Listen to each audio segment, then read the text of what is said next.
It is my deep pleasure to introduce our speaker today, Ron Silverthorn. I had the pleasure of meeting him yesterday.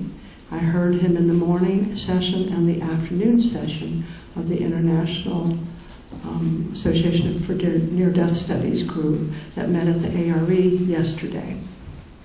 What I do know personally or perceive about Ron is that he's embraced with love that lives in him, through him, and as him.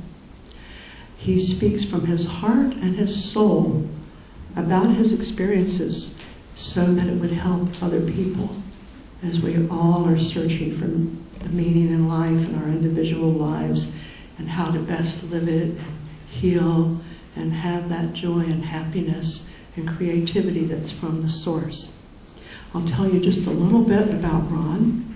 He's a professional musician, and for years he was hoping for that breakthrough hit that would propel his career into new dimensions.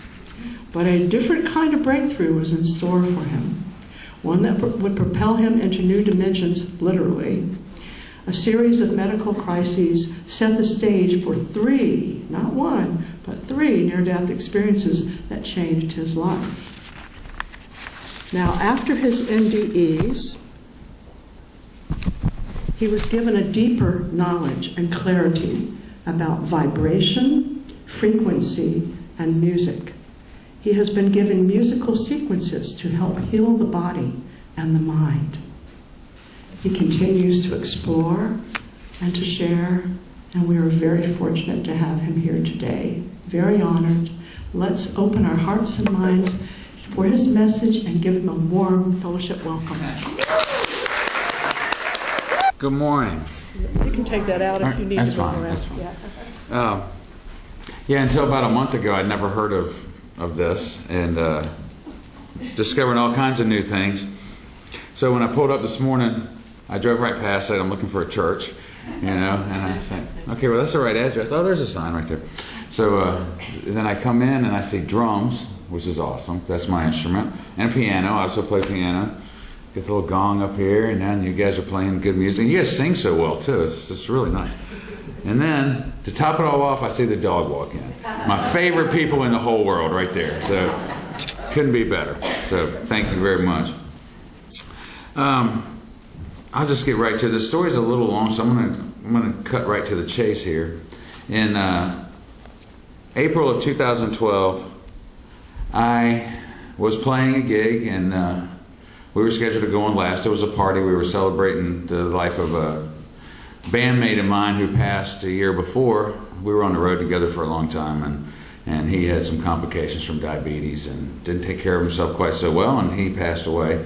So we were doing this party for him, and we were scheduled to play last. And about an hour or so before I was supposed to go on, I told Sherry, my fiance at the time, that I wasn't feeling so good. I'd only had maybe one drink. I'm not much of a drinker. I don't drink at all now, but at the time I wasn't. And so it wasn't anything like that. So I got on stage. We did 3, maybe 4 songs, and I could not play anymore. And typical sets are an hour or so, and I just couldn't play anymore. So I got somebody to fill in, and Sherry and I went home. That night I felt really just awful. I had a stomach ache. I felt like I was catching a flu or something like that. So the next morning I woke up, tried to eat some breakfast, just wouldn't stay down. My stomach was really hurting. I was getting pains up in this top of my stomach, all through my back. And finally I told Sherry, I said, I need to go to the hospital, which up until this time I had never been in the hospital more than a couple hours. I think the worst that happened to me was a sprained ankle and a broken finger.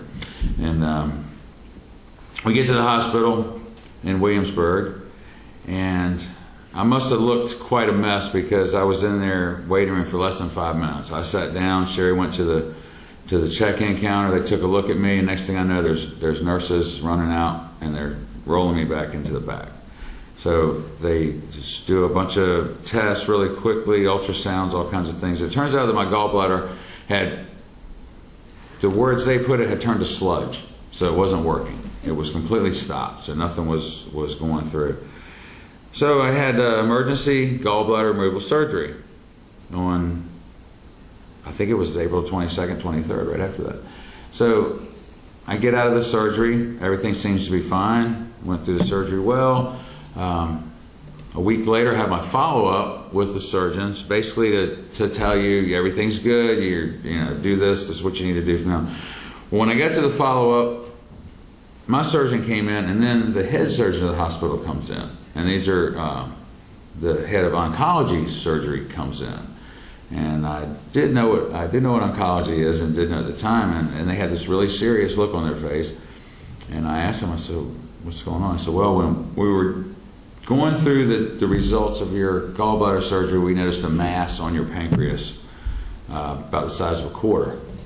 So, and it was, ended up that it was blocking what's called the common bile duct, which connects the pancreas to the liver.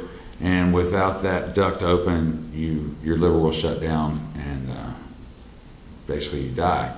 So we started doing tests there. A procedure was scheduled at Centera in Williamsburg for called an ERCP, which is a very simple surgical procedure. Basically, they go in laparoscopically and they put a stent in your duct and opens it up so that things can flow until the time that we can figure out what was going on.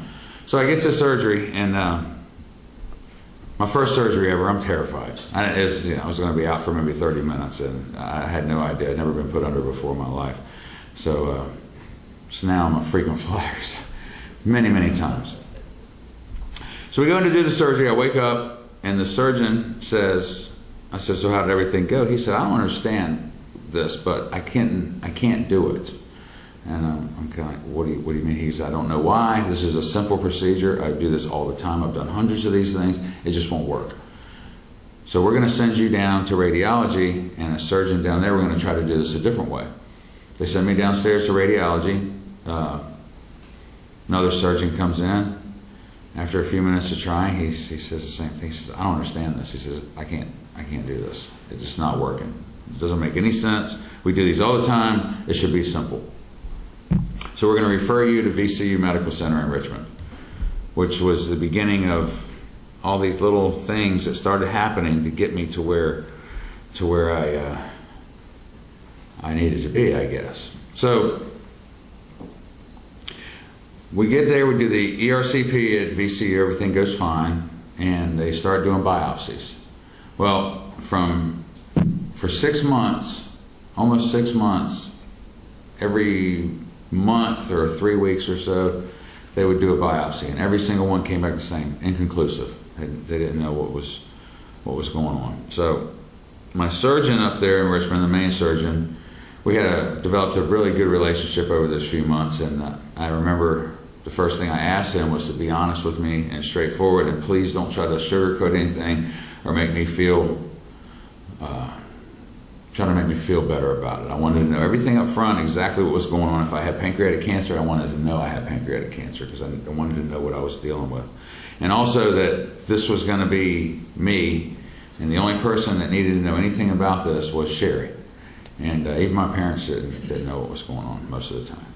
So he agreed, and we developed a really good relationship. And after about 5 months or so of the tests, he said, look, we don't know. We don't know what this is. And I asked him, I said, well, Dr. Kaplan, what do you think?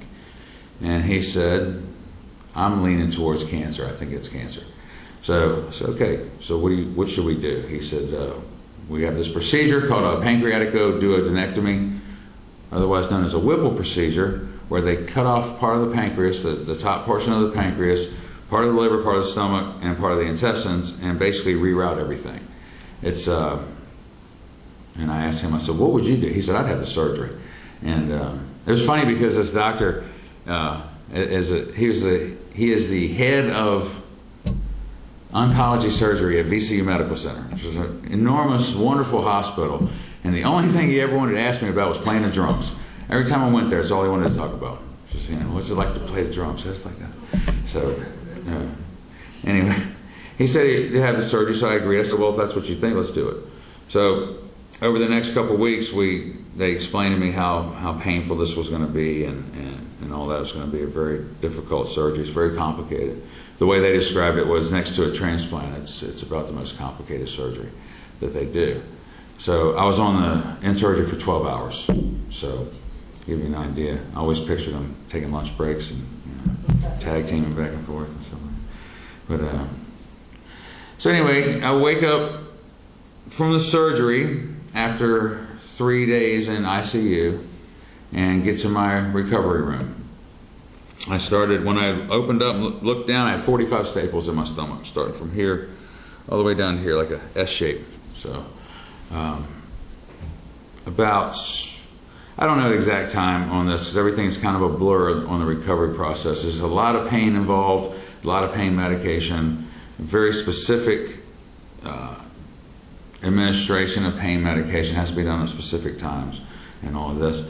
So maybe 4 or 5 days into recovery, one night, I think it was probably at 10 o'clock or so at night, all my doctors had gone home, so the night staff was on duty. I started getting this really bad pain, worse than anything before, right here, in the bottom of the wound. Nurses kept coming in, they were checking it, and they called in doctors that were on duty, and one after another kept coming in, and they were looking, and they were Virginia Beach, huh? F-18s.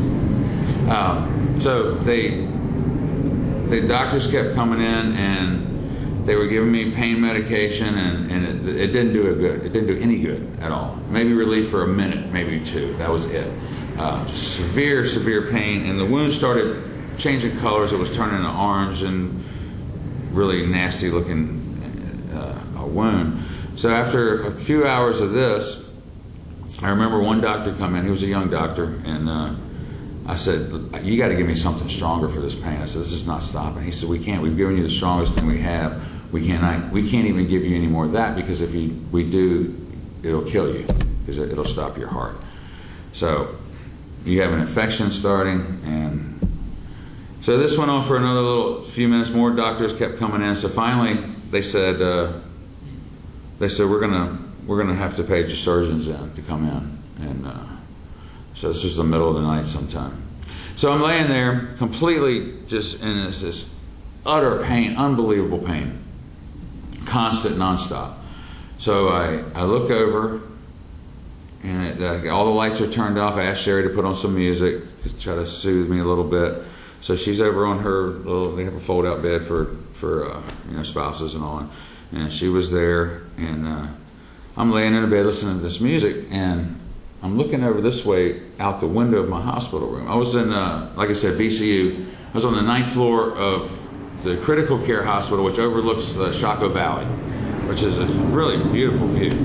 So I'm looking out the window, and I notice off in the distance, it says it was October 22nd. Actually, it was the same, that night, Hurricane Sandy was passing Virginia coast heading up to New Jersey. And so I'm looking out the window, and I see these birds, these white birds, and they're over here in the distance, and they're flying in a circle. So I'm watching, I'm thinking, man, that's really kind of interesting. There's birds out there. It's kind of not the greatest weather. It's October. Don't really usually see white birds flying around. So they kept flying in a circle, and they kept getting closer and closer to my window. And the next thing I know, these birds are inside of my room, and they're flying around like this, and I'm laying there looking, and wow, this is kind of cool, man. The birds are flying, but I don't know why they're here, but So then, along with the birds, start appearing these little tiny dots of light, almost like fireflies, and they're shooting all around. And I'm laying there, and I'm starting to get kind of amazed. I'm like, man, I got a light show going here in my room. I don't know what's going on here. And so then I start looking around, and I notice at the corner of my bed, there's these 2 little eyes looking up at me. And I'm like, okay, well.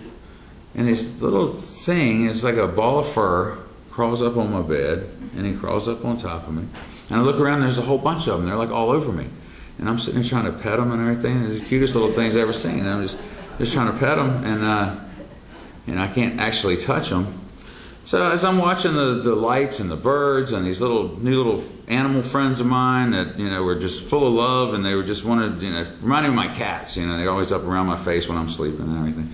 And so as I'm watching all of this stuff, I realize that I'm not in pain anymore, and I'm actually looking down at the floor of my hospital room. I don't actually remember seeing myself. A lot of people ask me that, and I don't remember seeing myself. I think it was because I was so concentrating and distracted by everything else that was going on. I really wasn't paying attention to that.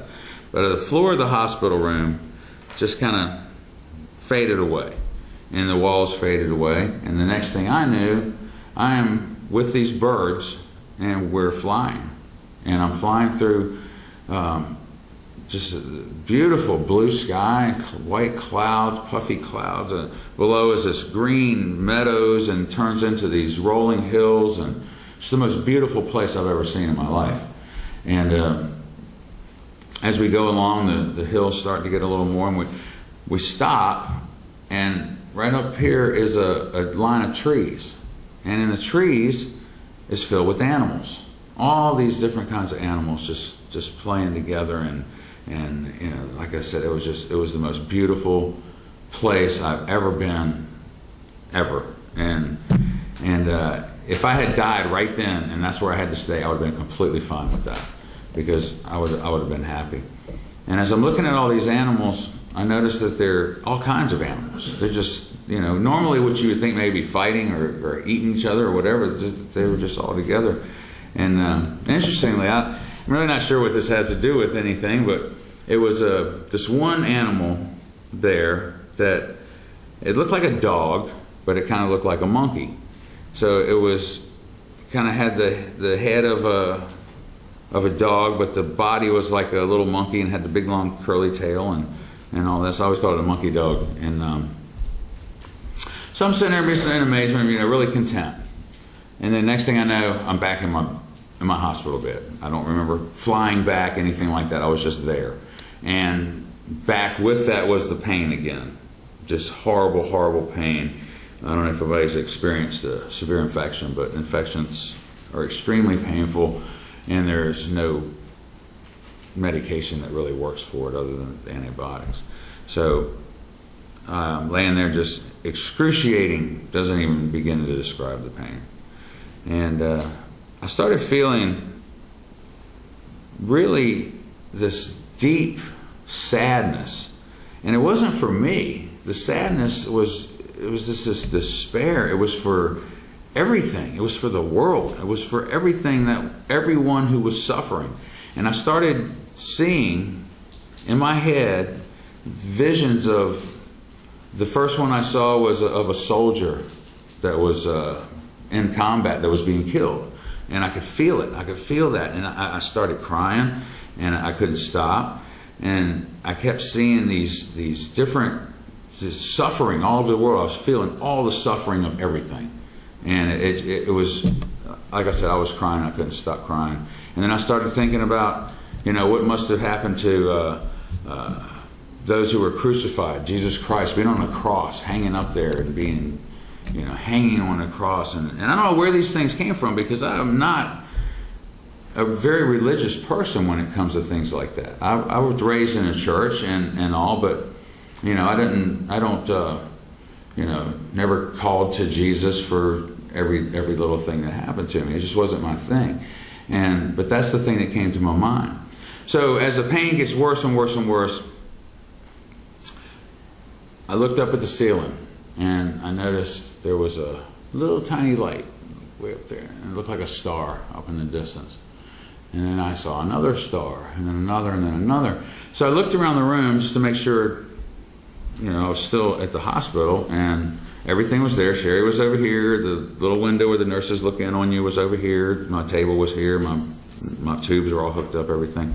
And so I continued to look at the ceiling, and all these stars just turned into millions of stars. And then I started moving, straight to the ceiling, straight through the stars. And I started seeing, this time instead of animals, I started seeing faces of people. And they were just passing me, one after another, just one after another. And all of them had this smiling, and they were just passing me. And I experienced something that is very difficult to explain. But I experienced unconditional, absolute love. That's all I could feel. There was no hate. There was no hate. This is the best word to describe it. And the love, it just was everywhere. And it was in me, it was through me. And interestingly enough, I realized I was out of my body, but I was still me. I still knew everything that was going on. I still knew I was Ron. I still knew Sherry. I still knew my family and all that. And I was still me. And as I passed these faces, this one comes towards me, and I recognized him, not from here, but it was as if he was a very, very old friend who I haven't seen in a long time. And he came up to me, and the main reason I know it wasn't for here is because he was completely different looking. He didn't look like we did. He had a different shape. His face appeared to be almost a blue color, and but I knew he was a friend of mine. He was a very good friend of mine. And from the very beginning, when I met him, he told me. Now I'm going to say told because it's the easiest way to describe it. But the communication wasn't verbal. It was. Look at it this way. Everything I've just said up to this point would have happened like that. It could have been said instantaneous. So anyway, he told me that I wasn't dead, and that this was only, I was here as a visit, basically to keep me alive because the pain was killing me. And that was the other thing, no pain. Again, no pain, absolutely no pain. And so I said, okay, and so there was no question of whether I would be going back or wanting to go back or, upset because I had to go back, anything like that. I knew right from the beginning of this that this was just a visit. Then he asked me if I'd like a tour. And, I said, well, of course, So we started going around, and the first thing that I came across, and now I'm just describing what I saw. So much of this I'm still trying to figure out. I'm just trying to get the answers as they come. And so the first thing I came across was this large group of people, and there was laughing and talking, and you could hear the sound and music and all this stuff. And the way I understood it, it was some kind of like a ball game or a big picnic or something like that. People just gathering around having a wonderful time. Then from there we moved on and went to what almost seemed like houses, and I was looking through windows and just seeing different people just doing everybody was going along with their lives. It was just like we are here, but as I said, there was no hate. It was only love. And somebody asked me yesterday if I had come up with a word to describe the feeling of love, and I haven't. I can't. I could say overwhelming or just enormous, or there's no words to really describe it. But it was the most beautiful, beautiful feeling I've ever had.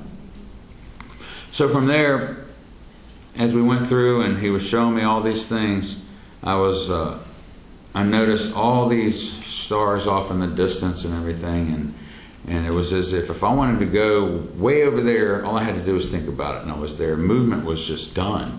It wasn't say you wanted to go to the store, and all you had to do was think about it, and you were there, and then you could come back. So finally ended up in a large room that to me appeared to be like a train station or something like that. It was all white. There was white benches on the wall, and there's a few people sitting around. And in the middle of the room, there was these four people. There was a man, a woman, or three men and a woman standing there, and they were all dressed in a type of uniform. And I remember noticing that they appeared to be warriors or soldiers or something like that.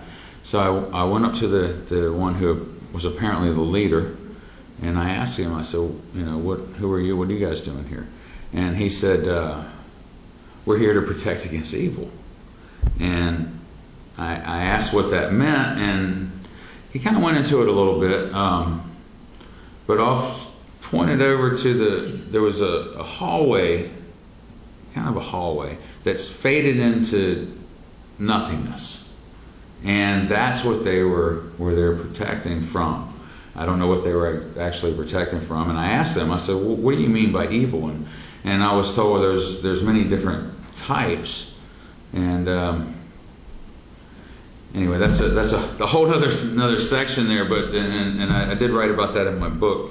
So after talking to these guys for a little while, I found myself back in my room again, and pain even worse.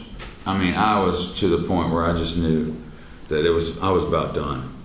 And so this was about the time when the doctors started to arrive, my surgeon. I had 3 surgeons on my team, and 2 of them came in that morning. I think it was about 3:30, 4 o'clock in the morning. And my first one comes in, and he asked me how I was doing, and I said, I'm not doing good.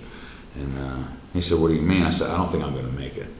And he said, what do you mean you don't think you're going to make it? I said, I don't think I'm going to make it. I said, I shouldn't have had this surgery. I shouldn't have done any of this. I'm dying. I know I am. And he said something, and the next thing I know, here comes the other surgeon in, Dr. Ojo, who was fantastic. And she came in with some nurses, maybe 4 or 5 nurses all together, and some other caregivers or orderlies, whatever they called them up there. And Dr. Ojo touched my side, and I must have made a noise that told her everything she needed to know, because right after that, she goes, that's it, I'm removing staples. And she got the snips and took out 5 of the staples. And keep in mind, this wound was already, it was disgusting. I mean, it was just horrible. It was oozing with infection. And but she knew by just that one touch and looking at me that this was really desperate. So one of the nurses asked her, should I call the OR? And she said, Dr. Ojo said, no, there's no time for that. So then another one said, okay, I'm going to get anesthesiology up here. She said, there's not time. We have to do it right now. So the next thing I know, the little table was set up, and somebody is opening up the little thing with the knives, the scalpels and all the tools and everything. And she leaned over my head and looked at me right in the eyes and put her hand on my forehead, and she said, I'm going to try to be. And she stopped. And she looked at me and she said, I'm sorry, this is going to hurt. And right about that time, I felt one on each arm hold me down this way, one on each leg hold me down, somebody on my head. And she stuck the scalpel in my wound while I was wide awake, and no pain medicine.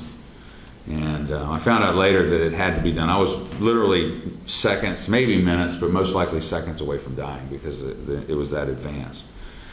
And she started cutting. And I'm going to tell you, to talk about words that can't describe it, that was very painful, to say the least. Imagine being cut. You know, everybody's cut themselves and how it hurts, but to have somebody digging into a wound that's already infected, that had staples in it a few minutes before. I mean, it hurt just clipping the staples. And she starts digging, and I'm screaming. I'm grabbing the bed rails. I'm gritting my teeth. I thought my teeth were going to bust inside my mouth. And one of the nurses is sitting there with a rag around my head. She goes, just relax. And I'm thinking to myself, are you crazy? I mean, just relax. Are you kidding me? She's cutting me open here. So she kept on doing it, and I'm begging to stop. I'm like, please stop. You have to stop. I can't take this anymore. And she says, we can't stop. We have to do this. We have to do it right now. I've got to finish. So all I could think of at that time, you know, I've always seen in movies and TV and all that, you know, you're in so much pain that people will pass out. Well, I didn't pass out. I just stayed awake and felt every little turn and twist of that knife. And so the only thing I could think to do, and this wasn't even a thought really, it's just something that I just did. I started praying. And the only prayer that I really knew, I won't even say that. I will say that this is just what I started doing. I started reciting the Lord's Prayer. And after I did that, the most amazing thing happened. The pain started going away. And she was still cutting. They were still holding me down, but I actually relaxed. And the pain started going away. And then I looked up to where I had the doctors and nurses here, and behind them were 8 or 10 people standing there that hadn't been there a minute before. They just weren't there. And they were all smiling, and I could feel that love that I felt when I was on the other side. It was just every time I talk about this, I get that feeling. It's just amazing.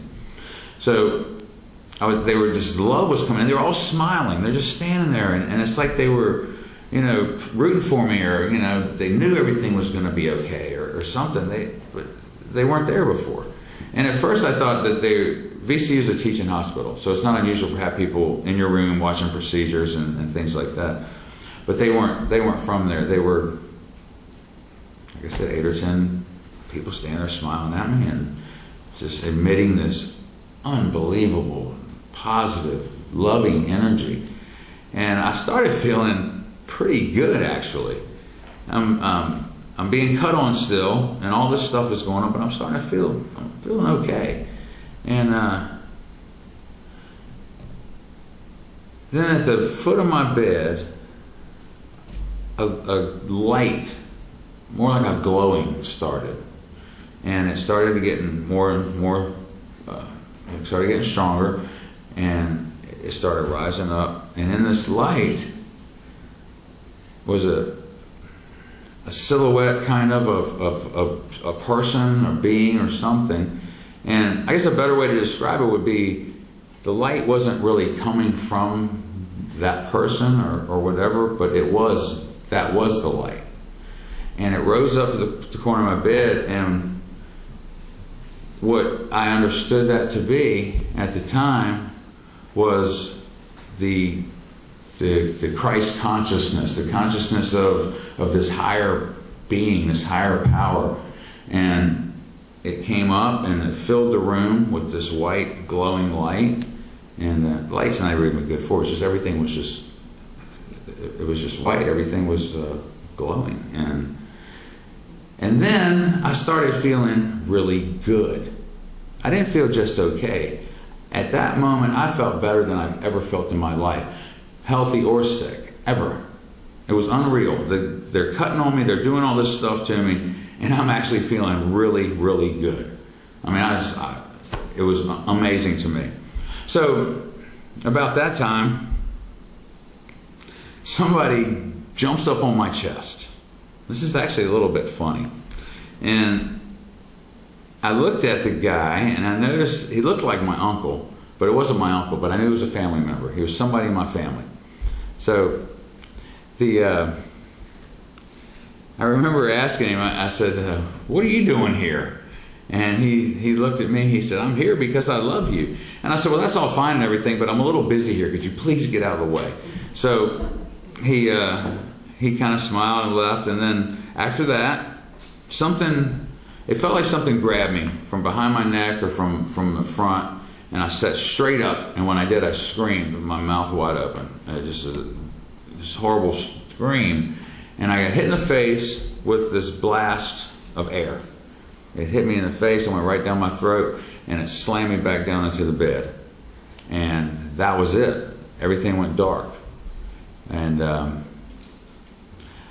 woke up sometime later, I don't know when, I know it was light outside, and I looked around, looked out the window, the sun was out, And I looked down at my side. I had a bandage there, and there was still some blood and all laying around there, but it had been fixed, and I didn't. There was no more pain. The infection had been removed, and the pain was gone. And so this is when I got. It was funny because when I looked at over to the side here, Sherry wasn't there. It turns out she had gone to get breakfast. Now that everything was okay, she wasn't there. I looked for my little call button. It wasn't anywhere I could find it. I didn't hear any noise outside. And this is VCU, very busy hospital. You always hear noise. And everything was really quiet and just really peaceful.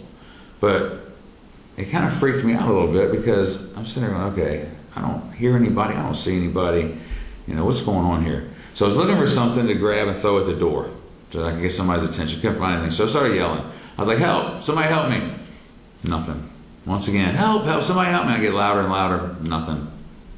And so finally, I get all the strength I can, and I scream, help me! Somebody help me!